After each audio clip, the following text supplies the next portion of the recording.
Hi. So those just came.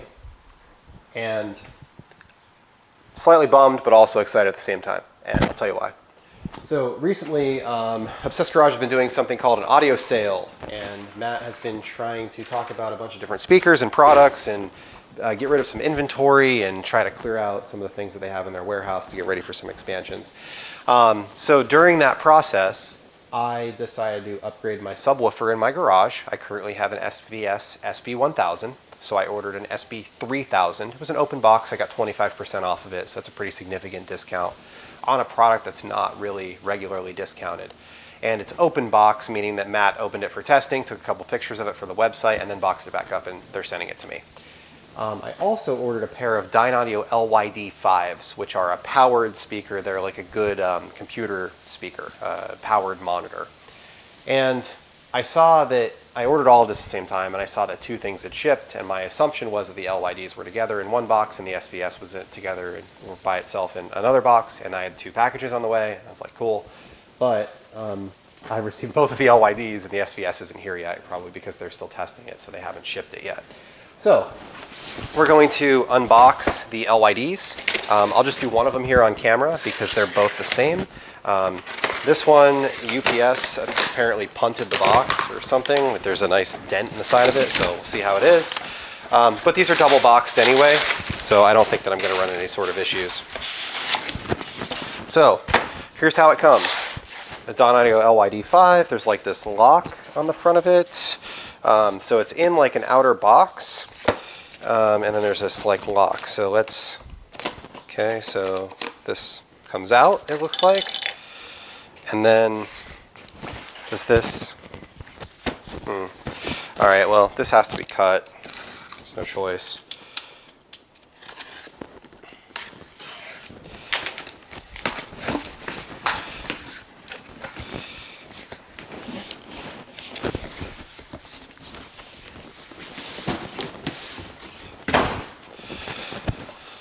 All right, I don't really know what the point of this is. Maybe it locks the speaker in here or something? I don't know. Okay, anyway. So it's in a box, in a box, in a box, which is cool because even though, you know, UPS put a hole in the box, it was still in a box in that box, and therefore did not get damaged. So once again, Obsessed Garage, Emotiva, Dynaudio, a lot of these companies really stepping up their game in packaging and understanding that all of the carriers, even UPS, which in my opinion is the best one, suck. So, oh, these are nice. All right. So here is my LYD5, or my first LYD5. So let me just turn this box over and I'll kind of set it up on top here so you can see it. So I did order the white ones. I thought it doesn't necessarily go with anything on my desk. My desk has, you know, it's wood grain, there's black, there's, you know, my Mac Mini is like a dark gray color, my keyboard and mouse are a dark gray color, but I just thought that this was kind of a neat contrasting white. There's nothing that's white, but there's also nothing that's like, there's nothing that's really a theme. So I just thought the white ones are unique and they're interesting. So let's check it out. Here is the Dynaudio LYD5. So we see that we've got our woofer and our tweeter. There is no cover on the tweeter for shipping like the yellow covers that came on my Evokes. Instead, there's like this permanent metal grill that's here. So that looks to be non-removable. There are exposed screws on this. My Evokes have, the screws are not visible, so these are exposed, but they give it like an industrial look. They don't look, it looks clean. It looks really, really nice. Small Dynaudio logo on the bottom. There is no grill for an LYD. These are studio monitors. They're designed to be open and look like this. This is the white model. So the front is white, the black is back, the back is black. And if you purchase the black model, which is the only other option, then this would be black as well. But I thought the white was a good contrast, and I think that it looks really, really cool. So the rest of the cabinet is nice, handsome. I don't have any marks on it. None of the corners are scratched or cracked or anything like that. And what's interesting is I don't see any seams. So normally when you've got this kind of vinyl wrap, there's a seam somewhere. Usually it's on the bottom, but I don't see a seam. So that's super cool. So on the back, we've got our connection. So at the top, there's a port. So it's like a slot port right here, and it just kind of angles in. When we look down a little bit, we've got our analog audio inputs. There's an XLR connection right here. And then there is an RCA connection here. So if you're connecting this to something like an audio interface, for most people, they would just be using this RCA input, and that's going to be fine. We've got a couple different sensitivity options. So there's a -6, a +6, and a 0 dB sensitivity adjustment. So that's going to be for if you're if you just need to get a little bit more volume out of it. If you've got like a quieter source or a louder source, you can adjust that there. These don't have a volume control, so to speak. They are playing volume based on what the source coming into it is giving it. Then we have a bass extension, so there's a +10 or a -10 on the bass frequencies. And then there's a sound balance, which is bright, neutral, and dark. So bright is going to give you an accentuation of the high frequencies. Neutral is going to give you a flatter frequency response, and dark is going to give you less of an accentuation on the high frequencies and more on the low frequencies. And there is a position adjustment here for wall and free. Wall is supposed to be when it's up against a wall, and free is supposed to be when it's out away from a wall. And I don't know exactly the distance that they define as close to and away from a wall, but we'll play around with those settings. There's a power on-off button right here, and a power connector right there. This guy is going to signal sense when it needs to power on. So when it starts playing music, it's going to power on automatically, and it will go into standby mode when no music is playing. So we'll just unbox the other one here and make sure that that one's unscathed, but this was the more damaged shipping carton, so I think we'll be fine. All right, so here we can see the other one arrived in the same condition, no damage whatsoever. This one didn't even have the box damage, so that's obviously expected. And these aren't cheap speakers, so the fact that they arrived undamaged, I mean, I don't think that that's something they need to be commended for. It's something that should be expected. They're packaged very well, though. So there's my other one, and the color match is really good from the whites. So I don't have one that's like yellow and one that's white. Everything looks great. And the same thing on the back, same controls, same setup, same everything. These are both fully active speakers. All right, so I want to talk through the DSP settings that are on the back of the speaker. So the manual is on the internet. You go to dynaudio.com/support, you find your speakers, and there's like a virtual manual that's right there. It's actually pretty nice. The manual that comes with it is just basic safety information. When you're unboxing it, don't drop it on your foot. Don't throw it at your brother. Don't light it on fire because you might get burned. Things like that. So there are basically 3 settings that you would care about. There's a volume control, which is +6 or -6 or 0. So basically, you want to turn up your preamp to about half volume, or your output on your computer to about half volume, and then you want to set it so that the volume level is reasonable for you at that point. So whether that's +6, -6, 0, whatever that may be, that's what they suggest, is that you set it around half. And then that's going to give you the ability to turn volume up and down from that point. So then the other switches are bass extension, sound balance, and position. So bass extension, basically you have a -10, a 0, and a +10. But that -10 and +10 is not decibels or volume or level of output. It's hertz.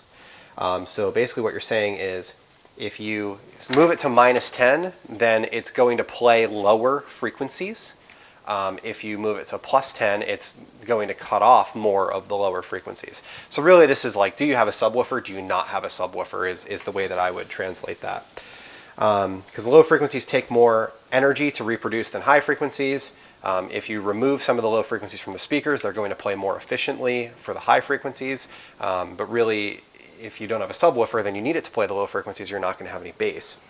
So at -10 hertz, it's going to have the greatest low frequency extension, but it's going to lower the overall volume output of the speaker by about 5 decibels. At 0, it's just 0. And then at +10 hertz, meaning it's cutting off basically the bottom 20 hertz of bass, you're going to get a +5 dB output bump on the high frequencies when it's reproducing those.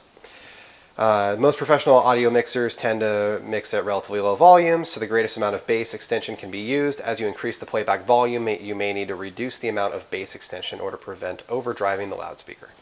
Makes sense. So because I have a subwoofer, I'm likely going to be using the plus 10 hertz or the 0 and not the minus 10, but I'll test them all out and see how they sound. Sound balance. So that's the one where it's bright, neutral, or dark. So when you have it set to bright, it reduces the amount of bass and increases the amount of treble. When you have it set to neutral, it's just flat. And when you have it set to dark, it increases the amount of bass and reduces the amount of treble, and that's simultaneously. The change is only 1.5 dB. 3 dB is about what we can hear as humans, like that's the kind of an audible difference. So it's not huge. It's just enough that you're going to notice it. So we've got 1.5 off of the bottom and 1.5 on the top, or vice versa. So what this actually does is tilt the entire spectrum by 1.5 decibels at either end using a minimal phase or linear phase filter to either brighten or darken the overall response. These minimal filters, these minimal filters alter the tonality without inducing audible phase anomalies. Then the other switch is position. When you have positioned your speakers within 50 centimeters of the wall or boundary, that's about 20 inches, the position switch should be placed in the wall setting. This will help with anomalies created by reflections coming off of the back wall from the port. If you have your speakers further than 50 centimeters from the wall, or 20 inches, then you should put it in the free setting. So for me, I'm likely going to be using the wall setting. So I'm probably going to be using wall and neutral and 0, but we'll see. So I'm going to play around with this a little bit and see what I like. Now I've had them for about 2 months, and I purchased them to be computer speakers or computer monitors. I just want to talk about my last 60 days with them, some of the things that I've learned, what you might want as supporting equipment to work with them, and just my thoughts on them. So the short and sweet thing is, these are awesome. I've had a lot of different speakers on my computer in the last, 20 years, and these are probably the best that I've ever owned. They are just phenomenal.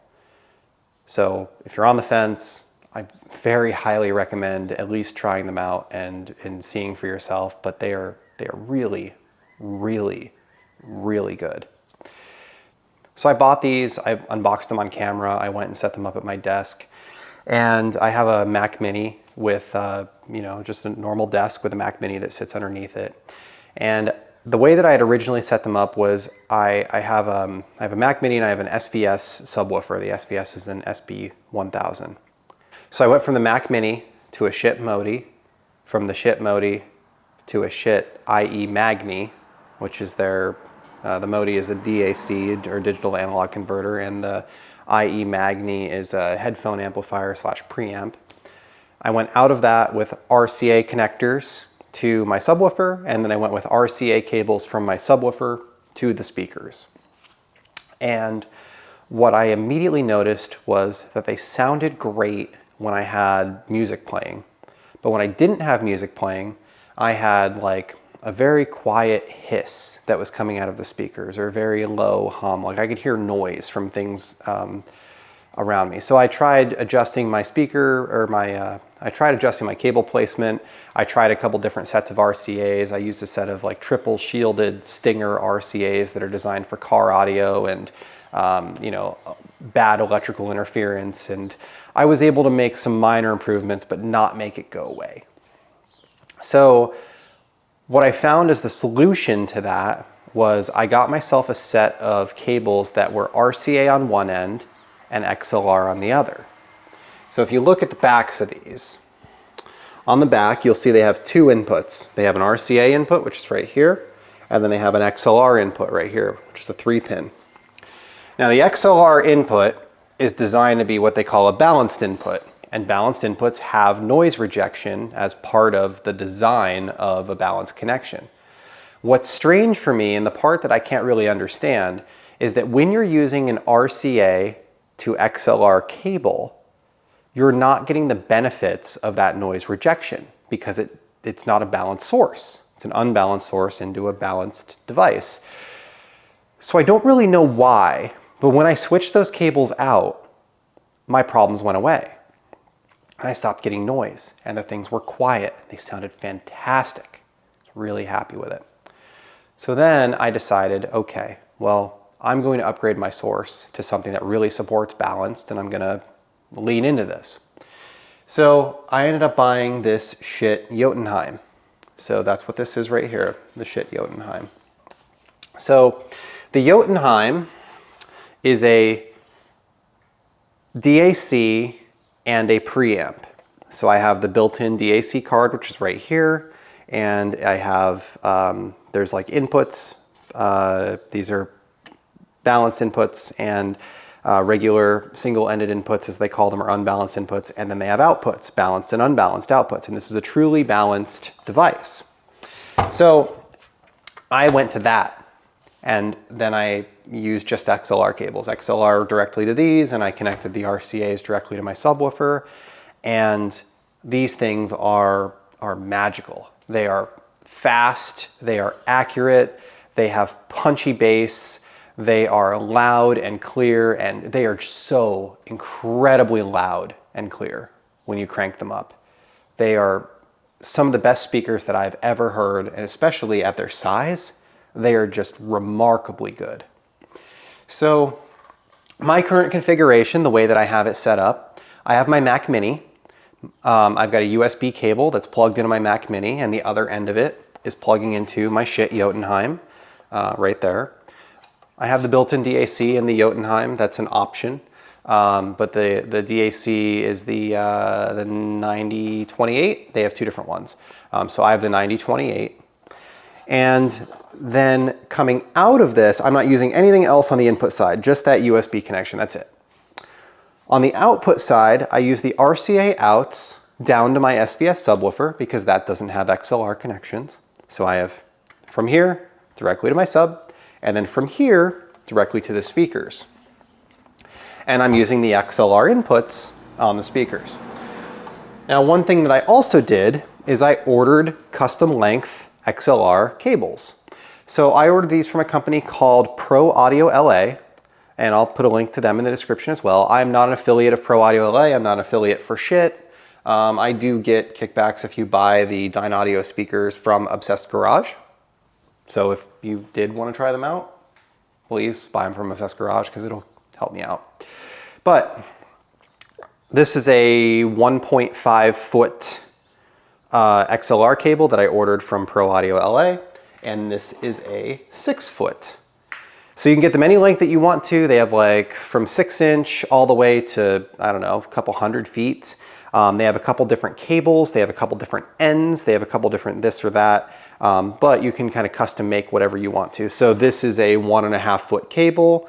The cable that I use is the TPR, the Grimm TPR, which is this here. And I did the higher end Neutrik connectors. These are the Neutrik gold connectors. And this one is my right, which is why it has a red band on it. And this one is my left, which is why it has a white band on it. And there's different colors. You just tell it what color you want it to be. Same thing, Neutrik TPR, or Neutrik gold connectors, and the Grimm TPR cable. This is a 6 foot cable. So I recommend these as well. I think they're really, really nice. It was like 60 bucks to buy these, and Guitar Center was 60 bucks to buy just random off the shelf, like the lower end ones. So you can get some nice higher end with better connectors, the gold connectors. These speakers, in my current configuration, I'm using them, like I said, with the Schiit Jotunheim. I have them on these feet. So these feet I've talked about in the past, they are from Hudson Hi-Fi. So this is like the big one. I'll put a link in the description. It's like a 2-inch. And then these are, I think they're a 1-inch. They're like a half dome. They have adhesive. I can stick them to the bottom. I just wasn't sure if I liked them or not yet, so I hadn't stuck them to it, which is why it doesn't have them on it. It's just been kind of resting there for a while, but they're going to be keepers. On the speaker itself, the settings that I'm using, I have the sensitivity at -6. I have the bass extension at 0.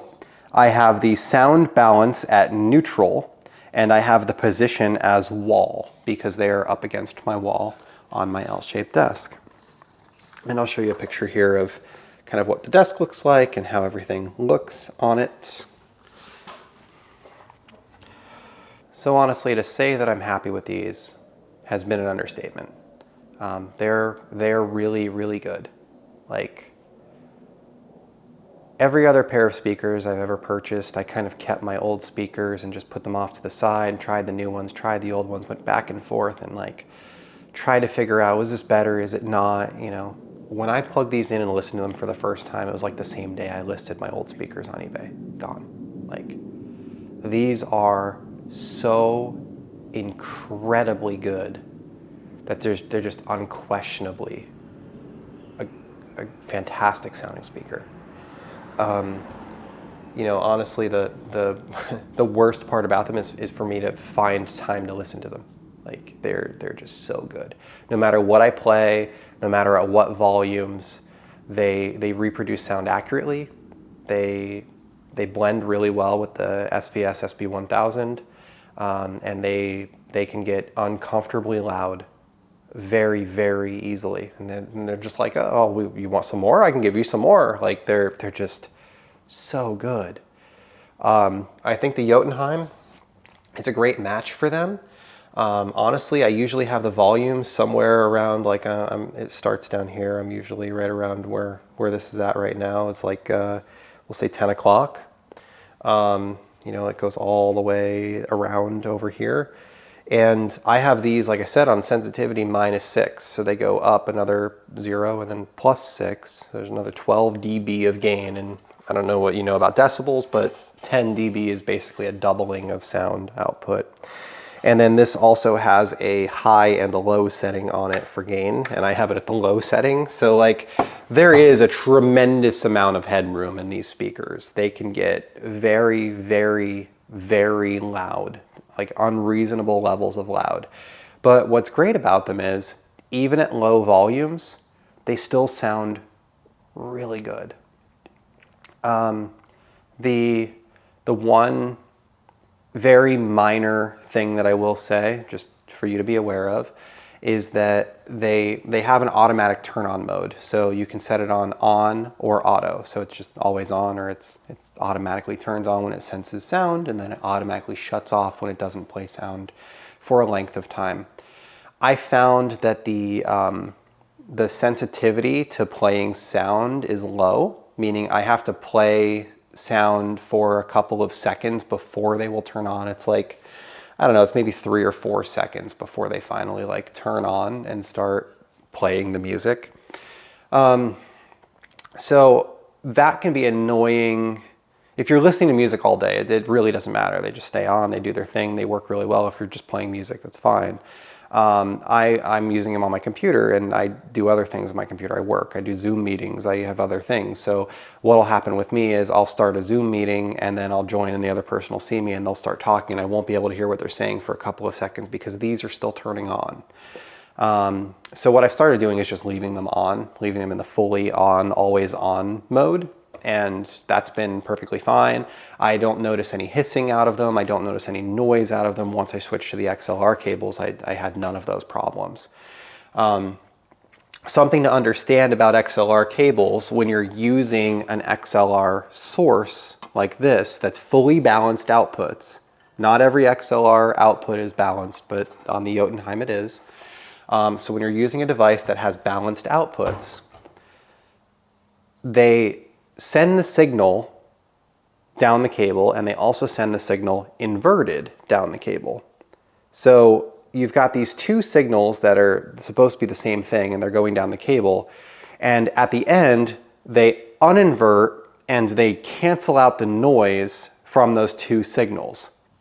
There are some really good articles on this, and I will post a link in the description if you want to geek out and read into this. But basically, for a noisier environment, for something like my computer desk, where I've got everything mounted up underneath the desk, and I've got computers and power cables and cables for the monitors and USB and all this other stuff that's there that generates noise, the XLR cables are a game changer because they have the ability to reject noise just through basic electrical engineering principles.